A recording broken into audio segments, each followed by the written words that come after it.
Hello everyone, ये नया channel है और ये बहुत सारा अच्छा वीडियो डालेगा, तो आप लोग देखिएगा। एंड चैनल को अच्छा लगेगा तो लाइक कमेंट एंड शेयर करना, सब्सक्राइब करना मत भूलिएगा। कर रहे हैं, ये मेरा चाचू है। मेरे चैनल के बारे में बोलिए सब्सक्राइब करने के लिए। ये मेरा भतीजा है, ज़्यादा से ज़्यादा इसको शेयर करें, आप फॉलो करें और लाइक करें गाँव माता और सब्सक्राइब करें। ये इधर में वो देखियो गुलगप्पा गुलगप्पा गुलगप्पा गुलगप्पा वो गुटखा खा रहा था, तो उसके बारे में मैं यही बोलना चाहता हूँ। 100 रुपया गुटखा खाए जोड़ दे रहा था, धौली के 100 रुपया।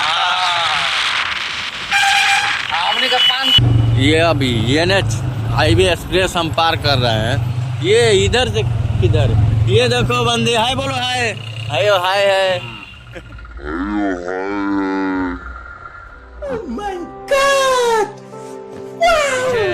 वो आ रही है स्कॉर्पियो से। ओ बेबी हाय बोलो।